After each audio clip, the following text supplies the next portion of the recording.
ایک دن مجھے ٹک ٹاک پر کسی لڑکی کا میسیج آیا تو میں نے دیکھ کر رپلائی کر دیا۔ مجھے روز لوگوں کے میسیج آیا کرتے تھے کیونکہ میرا سوشل میڈیا اکاؤنٹ ہے۔ وہ لڑکی میری پوسٹ کو مسلسل لائک اور کمنٹ کرتی تھی اور میں بھی کبھی کبھی اس کی پوسٹ کو لائک اور کمنٹ کیا کرتا تھا۔ وہ لڑکی بہت دکھی تھی، وہ ہمیشہ دکھی پوسٹ شیئر کیا کرتی تھی۔ اس کی پوسٹ کو دیکھ کر مجھے اس سے ہمدردی ہو گئی۔ ایک دن میں نے اسے میسیج کیا اور اس سے بات کرنے لگا کہ آپ ہمیشہ دکھی پوسٹ کیوں شیئر کرتے ہیں، لیکن اس نے مجھے بتانے سے انکار کر دیا اور بات کو ٹال دیا۔ میں نے پھر دوبارہ اس سے کچھ نہ پوچھا تو اگلے دن اس کا میسیج آیا۔ وہ بہت پریشان لگ رہی تھی۔ میں نے پریشانی کی وجہ پوچھی تو اس نے مجھے بتایا کہ میرا کوئی دوست نہیں ہے، کیا تم مجھ سے دوستی کرو گے؟ صرف دوستی اور کچھ نہیں۔ میں نے تھوڑی دیر سوچ کر اس کو ہاں کر دی۔ وہ بہت خوش ہوئی اور پھر اس نے مجھ سے واٹس ایپ کا نمبر مانگ لیا تو میں نے اسے اپنا نمبر دے دیا۔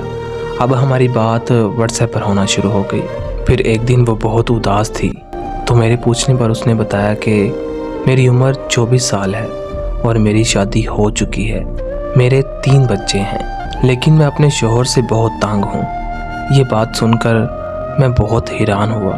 پھر ایک دن اس نے مجھے دیکھنے کی ضد کی تو میں نے اپنی ایک تصویر اس کو سینڈ کر دی اور پھر اس نے بھی مجھے اپنی ایک تصویر سینڈ کی۔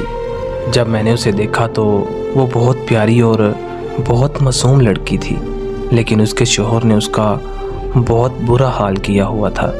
اس نے مجھے بتایا کہ میری شادی 4 سال پہلے ہو گئی تھی۔ میری بھابھی نے میرا رشتہ کروایا تھا۔ میرا شوہر شرابی ہے، وہ مجھ پر بہت ظلم کرتا ہے۔ وہ روز شراب پی کر مجھے بہت مارتا ہے اور میں اپنے بچوں کی خاطر اس کی مار کھا رہی ہوں اور اپنے گھر والوں کی عزت کی خاطر اس کے ساتھ رہتی ہوں۔ بس یہی میری حقیقت ہے۔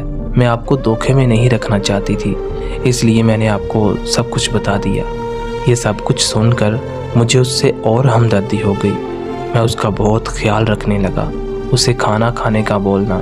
وہ اکثر بیمار رہتی تھی تو میں اسے میڈیسن لینے کا بولتا۔ وقت گزرتا گیا اور ہماری بہت اچھی دوستی ہو گئی۔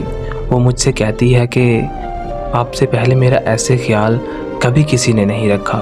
اسے میری آواز سے عشق ہو گیا تھا۔ وہ ہر وقت میری آواز سنتی رہتی تھی۔ اسے میرے ساتھ بہت لگاؤ ہو گیا تھا۔ وہ ہر وقت مجھ سے بات کرنا چاہتی تھی، لیکن میرے پاس اتنا وقت نہیں ہوتا تھا۔ وہ پھر بھی میرا انتظار کرتی تھی۔ اب وہ پہلے سے کافی ٹھیک ہو گئی تھی۔ میرے بات کرنے سے وہ دوبارہ جینے لگی تھی، لیکن مجھے ڈر لگنے لگا کیونکہ وہ شادی شدہ تھی۔ اگر اس کے شوہر کو پتہ چل گیا تو وہ مجھ پر کیس کر دے گا۔ میں نے اس سے بات کرنا کم کر دیا تو وہ پریشان ہو گئی کیونکہ وہ میرے بغیر نہیں رہنا چاہتی تھی۔ وہ بہت خوش تھی میرے ساتھ۔ جہاں میں کام کرتا تھا وہاں پر روز بہت زیادہ کام ہوتا تھا، اس وجہ سے میں اس سے بات نہیں کر پاتا تھا اور نہ ہی وہ مجھ سے کوئی زبردستی کرتی تھی۔ وہ کرائے کے مکان میں رہتے تھے اور وہ اکیلے ہی اس گھر میں رہتی تھی۔ وہ اپنے شوہر سے اکثر کہتی تھی کہ آپ تو صبح کام پر چلے جاتے ہو، میری طبیعت ٹھیک نہیں رہتی، آپ کے جانے کے بعد اگر مجھے کچھ ہو گیا تو میں کیا کروں گی، اس لیے مجھے واپس گاؤں لے چلو۔ پر وہ نہ مانتا، وہ بہت روتی۔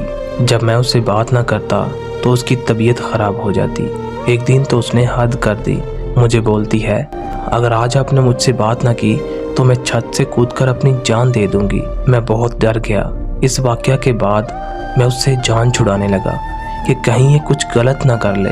وہ مجھ سے کہتی تھی کہ آپ صرف مجھ سے بات کیا کرو، مجھے اور کچھ نہیں چاہیے۔ پھر کچھ دنوں کے بعد عید آ گئی۔ وہ واپس اپنے گاؤں جا رہے تھے۔ میں نے سوچا کہ یہ واپس جائے گی تو میری جان چھوٹ جائے گی، تو ایسا ہی ہوا۔ وہ واپس اپنے گاؤں چلی گئی۔ اب پتہ نہیں وہ کیسی ہے، ٹھیک بھی ہے کہ نہیں۔ عجیب سی بے چینی لگی رہتی ہے، بے سکونی سی کیفیت ہے، جیسے میں نے غلط کیا ہو اس کے ساتھ۔ اب ہماری بات نہیں ہوتی، لیکن میں اس سے معافی مانگنا چاہتا ہوں۔ جب تک میں اس سے معافی نہ مانگ لوں مجھے میری زندگی میں کبھی سکون نہیں آئے گا، کیونکہ اب مجھے احساس ہوتا ہے کہ میں نے اسے چھوڑا ہے۔ اب میں خدا سے ایک ہی دعا کرتا ہوں کہ وہ جہاں بھی رہے ہمیشہ خوش رہے۔